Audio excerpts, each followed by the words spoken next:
పాకిస్తాన్ జైల్లో షాకింగ్ ఘటన చోటు చేసుకుంది. జైలు నుంచి 200 మందికి పైగా ఖైదీలు తప్పించుకుని పరారయ్యారు. ఇది దాయాది దేశంలో సంచలనంగా మారింది. కరాచీలోని అత్యంత భద్రత కలిగిన మాలిర్ జైలు నుంచి తప్పించుకోవడంపై చర్చ జరుగుతోంది. అయితే తప్పించుకున్న వారిలో కరడుగట్టిన నేరస్తులే ఎక్కువ మంది ఉన్నట్లు తెలిసింది. సోమవారం అర్ధరాత్రి ఈ ఘటన చోటు చేసుకుంది.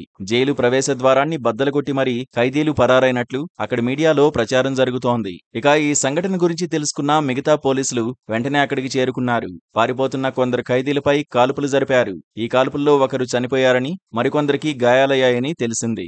భద్రతా సిబ్బంది కాల్పులతో జైలు యుద్ధభూమిని తలపించింది. ఖైదీలు తప్పించుకోవడంతో కరాచీ మొత్తం హై అలర్ట్ ప్రకటించారు. అక్కడ ఉద్రిక్త పరిస్థితులు కనిపిస్తున్నాయి.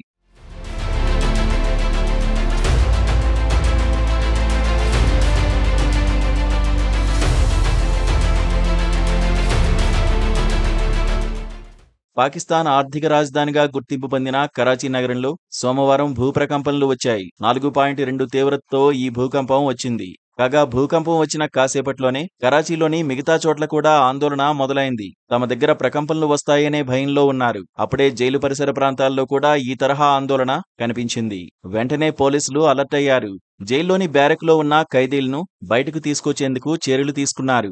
దీంతో మెయిన్ గేట్ దగ్గర దాదాపు 1000 మంది ఖైదీలు గుమిగూడారు. అక్కడ గందరగోళ పరిస్థితులు కనిపించాయి. అదే అదునుగా భావించిన కొందరు ఖైదీలు గేటును బలవంతంగా తీసుకుని పారిపోయారు.